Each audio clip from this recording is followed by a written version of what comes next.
సినీ goer ప్రేక్షకులకు యోగేశ్వర నమస్కారం. మా నేటివ్ ప్లేస్, నేను పుట్టింది అనకాపల్లి, బట్ ఊహ తెలిసిన దగ్గర నుంచి మేము పెరిగింది మద్రాసులో అనమాట. చిన్నప్పటి నుంచి ఎడ్యుకేషన్ 10th వరకు అక్కడే ఉంది. మధ్యలో నేను వైజాగ్ వస్తూ అంటే 2 years నేను వైజాగ్లో చదివాను హాస్టల్లో.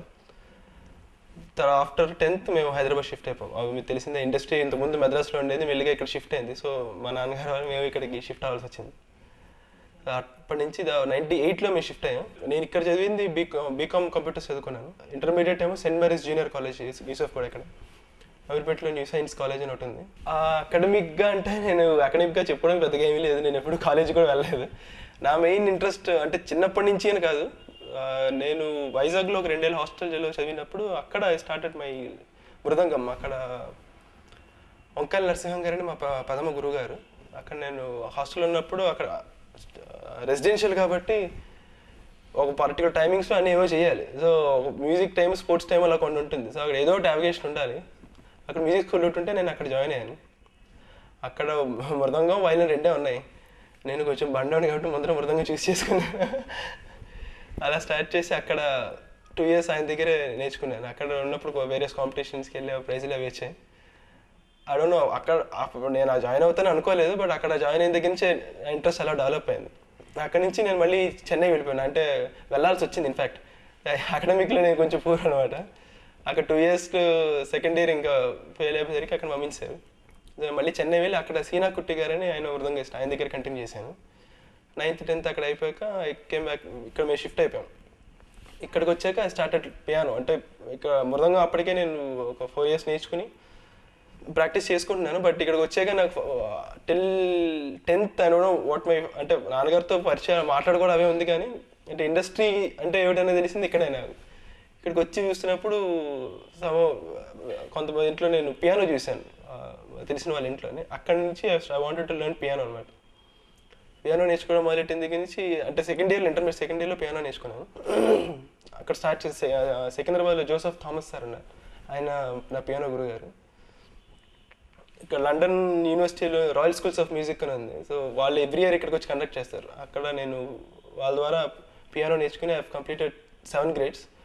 This year I'm going for 8th grade అనమాట. అంటే రికగ్నైజ్ చేయలేకపోయారా అంటే, ఇప్పుడు నాన్నగారు ఎప్పుడు ఈ వాజ్ ఇన్ బిజీ, బట్ ఎప్పుడు మమ్మల్ని డిస్కరేజ్ అయితే చేయలేదు.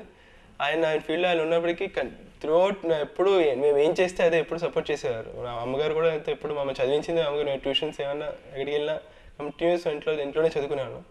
ఇన్ఫాక్ట్ మా మద్రాసులో ఉండి తెలుగు రావడం అనేది కంప్లీట్గా ఇంట్లోనే. ఎవరంటే తెలుగు రాదని చెప్తూ కొడతారు, ఎందుకంటే మా భాష అంతా కంప్లీట్గా ఇంట్లోకి వచ్చిన తెలుగు అవి మొత్తం నేర్చుకుని, మా నాన్నగారి పాటలే మాకు ఎడ్యుకేషన్. ఇంకా చెప్పాలంటే ఎగ్జాక్ట్లీ కరెక్ట్గా చెప్పాలంటే, ఎడ్యుకేషన్ ఇవాళ కాకుండా కంప్లీట్గా పేరెంట్స్కి నేర్చుకుంది ఏమిటంటే వాల్యూస్ ఏనండి. అంటే మన సాంప్రదాయం కానీ, మన పద్ధతులు కానీ, ఇవన్నీ నేర్చుకుంది నాన్నగారు అమ్మగారి దగ్గర. ఎందుకంటే ఆయన ఎప్పుడు ఈ was completely busy with his work అనమాట. ఇంట్లో ఎప్పుడు ఆయన ఎప్పుడు కనిపించినా ఆయన రాస్తూనే కనిపించేవారు తప్ప వేరే రకంగా నేను మమ్మల్ని మాతో పాటు ఆడుకోవడం ఇలాంటివి చాలా తక్కువ. ఎప్పుడు అన్నీ మా మామగారు చేసుకున్నారు. బట్ కానీ ఆయన ఎప్పుడు మాట్లాడినా ఇలాంటివి ఉంటాయి మా డిస్కషన్స్ అన్నీ, మా ఇంట్లో గురించి, మా పెద్దవాళ్ళ గురించి, తర్వాత ఈ పండగల గురించి, వాట్ ఆర్ ది వాల్యూస్, అంటే ప్రతి పండగ తాలూకా ఇంపార్టెన్స్ ఏంటి, అసలు ఎందుకు చేస్తున్నాం, ఇలాంటి మాటలే ఉంటాయి ఎప్పుడు మాట్లాడుకున్నా. అసలు అదర్వైజ్ వేరే డిస్కషన్స్ ఎక్కువ ఉండేవి కాదు. ఎప్పుడు చూసినా ఈ సంప్రదాయం ఇవన్నీ నేర్చుకుని ఉంటే ఆయన దగ్గర నేర్చుకున్నాను. I should say every day, because I'm completely home. నేను బయట కూడా ఎక్కువ వెళ్ళను, I don't have many friends. చిన్నప్పటి నుంచి నేను ఆఫ్టర్ 10th వరకే నేను చదువుకున్నాను చెప్పాను. ఇంటర్మీడియట్ తర్వాత I have completely into music అనమాట. సో పొద్దున్న వెళ్తే మ్యూజిక్ క్లాస్కి వెళ్ళడం రావడం అంతే, వేరే ఉండదు. But I have to stay at home, practice my keyboard, my mridangam. ఇక్కడ కూడా నేను ఇక్కడికి వచ్చాక నేమాన్ సోమేజల్ గారిని ఆయన దగ్గర నేర్చుకున్నాను. ఆయన కూడా ఇంటికి వచ్చి చెప్పేవారు. So all the time I spend my time at home with my father and my mother and all my brothers sisters. అంటే నేను ఎప్పుడైతే 10th వరకు నేను నా ప్యాషన్ కొద్దీ నేర్చుకుంటున్నాను. నేను అంటే ఇలా ఈ కెరియర్గా చేసుకుందాం అని అనుకోలేదు. బట్ ఇక్కడ ఇంటర్మీడియట్కి వచ్చాక ఆ పియానో ఎప్పుడే స్టార్ట్ చేసిన I wanted to do something in this. అదే నేను 10th వరకు చదవనని చెప్పేసాను 10th తర్వాత. అంటే అప్పుడు మా నాన్నగారు ఫస్ట్ అయితే ఆయన పద్ధతి అలాగే ఉంటుంది, ఫస్ట్ నేను ఏమంటే అదే ఓకే చెప్పేస్తారు. అయితే నీ ఇష్టాన్ని ఏదైనా చేయను, హీ నెవర్ స్టాప్ ఎనీథింగ్, ఎప్పుడు మాకు సపోర్ట్ చేసేవారు. మా అమ్మగారు కూడా ఎప్పుడు సపోర్టింగ్ అండి. నేను చదవనంటే ఫస్ట్ ఓకే అని చెప్పేసి తర్వాత మెల్లిగా కూర్చోపెట్టి, బేసిక్ డిగ్రీ అంటూ ఉండాలి ఎప్పుడు, అది ఉంటే తప్ప ఐ మీన్ ఇప్పుడున్న సొసైటీలో డిగ్రీ అనేది చదువు, ఆ పేపర్కే వాల్యూ ఉంది. చదువు అని మనం ఏం చదివామో మనం ఎలాగే చేసి ఉద్యోగం సంబంధం ఉండదు. అయినా people give you value only with certificate you have. So degree చేయమని చెప్పా. సో నేను అందుకనే I shows a course wear should not disturb my music. So నేను ఎంఈసీ తీసుకున్నాను ఇంటర్మీడియట్లో, అండ్ డిగ్రీ బీకామ్ తీసుకున్నాను. ఐ కంప్లీటెడ్ అంటే ఇప్పుడు ఫెయిల్యూర్స్ అలాంటి ఏం లేవు. I completed properly. కంప్లీట్ చేసి ఆ తర్వాత ఇంక అప్పటి నుంచి కూడా నేను my main track was my music. ఇది కూడా చేస్తూ అంటే కాలేజ్ వెళ్ళలేదు, ఇక్కడ ఇంట్లో కూర్చొని చదువుకుంటూ చేస్తాను అంతే. ఎఫెక్ట్ ఇన్ ద సెన్స్ ఎలాగని ఎలాగ ఏ రకంగా ఎఫెక్ట్ అవ్వలేదు. ఎఫెక్ట్ అయితే ఒక రకంగా ఇప్పుడు అది నేనంటూ బయటికి వెళ్ళి ఆటోమేటిక్గా హ్యాస్కేర్ అబ్బాయి అనే చెప్పేస్తారు. ఇక్కడ నేను ఇప్పుడు ఇంట్లోనే ఉంటాను కాబట్టి ఎవరు వచ్చినా అందరికీ నేను తెలుసు. ఎఫెక్ట్ అవ్వడం అంటే నాకు ఎప్పుడు నెగిటివ్గా అయితే ఎప్పుడు ఎఫెక్ట్ అవ్వలేదు.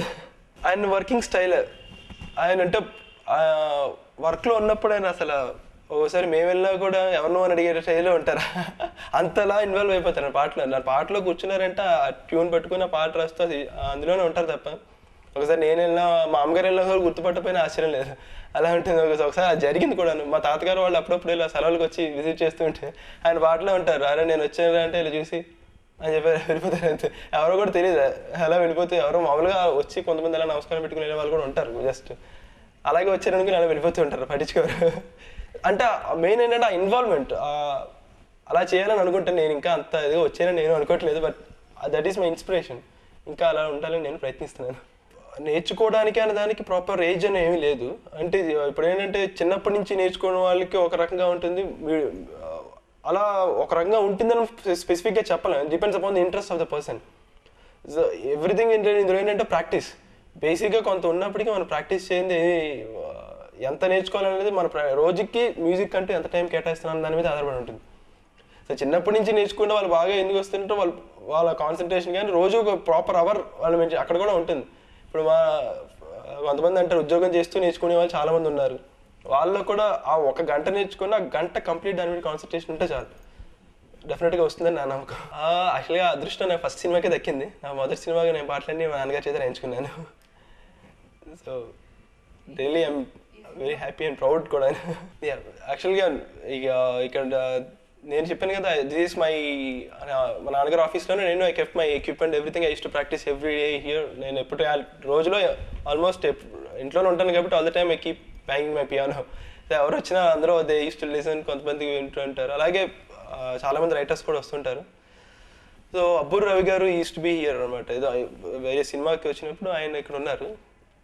సో ఈ సినిమా ఇప్పుడు కుదిరితే కప్పు కాఫీ సినిమాకి ఆయన is a dialogue writer. First obviously dialogue writer first choose చేసుకుంటారు. వెన్ డైరెక్టర్ గారు, ప్రొడ్యూసర్ గారు వీళ్ళందరూ they are in search of music director అనమాట. దగ్గర కూడా అదే ఇద్దరు ముగ్గురు చాలామంది అనుకున్నారు.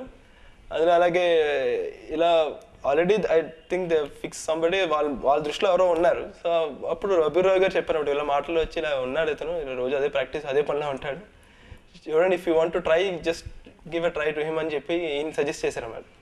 అంటే అప్పుడు కో డైరెక్టర్ నరసింహ గారు, డైరెక్టర్ రమణ గారు వీళ్ళందరూ they just wanted to why not give a try అని చెప్పి నన్ను పిలిచి ఒక సిచ్యువేషన్ చెప్పారు. అంటే సినిమాలో 6 సిచ్యువేషన్స్ చెప్పారు.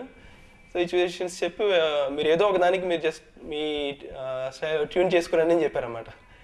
సో నేను తీసుకున్నాను. నేను అప్పటికీ కూడా నేను ఇంట్లో ఎవరికి చెప్పలేదు. Abburi Ravi garu is very good friend of us. అంటే నేను అన్నయ్యని పిలుస్తాను, నేను మా ఇంట్లో ఒక మనిషిలాగా ఉంటారు ఆయన కూడా. నేను అసలు సరే ముందర చేసి వాళ్ళు ఓకే అయితే కదా ఆ తర్వాత చెప్పాలి, అప్పుడు ముందర నుంచే చెప్పుకోవడం ఎందుకు నేను చెప్పలేదు. ఆయన విన్నాను. ఫస్ట్ నేను కూడా వాళ్ళకి కూడా వినిపించుకున్న ముందర రవి గారికి వినిపించి చూడండి ఇదేమైనా బాగుంది, మీరు బాగుందంటే అప్పుడు నేను వాళ్ళు వినిపిస్తానని చెప్పి ముందర ఆయన వినిపించి వినగానే వెంటనే వాళ్ళు ఫోన్ చేసి పిలిపించారు. ఆయన ఈయనకి నచ్చేసి మీరు ఎక్కడున్నా సరే ఎలాగైనా పరిగెత్తుకుంటే ఇక్కడికి వచ్చేయండి అని చెప్పి డైరెక్టర్ గారిని, కో డైరెక్టర్ గారిని పిలిచి దాన్ని ఇద్దరు కూర్చున్నారు. వినగానే వాళ్ళు ఎగ్జైట్ అయ్యారు. అప్పుడు వీళ్ళు అయిపోయిన తర్వాత వాళ్ళు ఓకే అనుకున్నాక అప్పుడు చెప్దామని, అప్పుడు నాన్నగారు he was in some sitting అనమాట, బిజీగా ఉన్నారు. అండ్ నాకు బాగా నా గాడ్ ఫాదర్ లాగా మా ఈఎస్ మూర్తి గారని నాకు నేను పెదనాన్నని పిలుస్తాను. మాకు చిన్నప్పటి నుంచి చాలా ఫ్యామిలీకి కూడా మంచి ఫ్రెండ్ అనమాట. ఈఎస్ మూర్తి గారు అంటే గమ్యం సినిమా మ్యూజిక్ డైరెక్టర్ ఆయన. సో ఆయన నాకు దగ్గర గైడ్ చేశారు అన్నమాట. చిన్నప్పటి నుంచి నేను పియానో నేర్చుకున్నప్పుడు మృదంగం మద్రాసులో ఉన్నప్పటి నుంచి మాకు బాగా తెలుసు. నేను మృదంగం నేర్చుకుంటే ఆయన ఎంకరేజ్ చేసేవారు, పియానో నేర్చుకుంటే ఎంకరేజ్ చేసేవారు. సరే ఇలా వచ్చిన తర్వాత ఫస్ట్ ఆయనకే చెప్పాను అన్నమాట, ఇంకా నాన్నగారు కూడా చెప్పలేదు.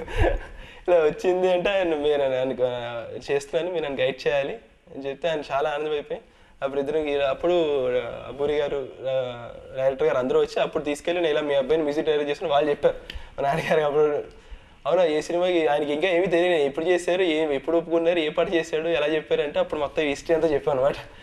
చెప్పి అప్పుడు ఆయన పాట వినిపించింది. యాక్చువల్గా ఆ పాట అంతమంది నేను చేసినప్పుడు వినిపించాను, అది ఊరికే ఏదో చేశానని చెప్పాను. ఆయన ఓకే ట్యూన్ ఏదో బాగానే ఉందని చెప్పి వెళ్ళిపోయారు. తర్వాత అప్పుడు డైరెక్టర్ వచ్చి సిచ్యువేషన్ ఏదో చెప్పిన తర్వాత ఈ సిచ్యువేషన్కి ఆ పాట చేశారు అయితే బాగానే చేసాడని చెప్పి ఆయన కూడా మెచ్చుకొని అప్పుడు వెంట అలా స్టార్ట్ అయింది యాక్చువల్గా. అండ్ ఇంకా నేను ఆ తర్వాత మొత్తం సినిమాలో 5 పాటలు. ఆ పాట అక్కడితో ఓకే ఫస్ట్ సిచ్యువేషన్ నేను తీసుకున్నాను.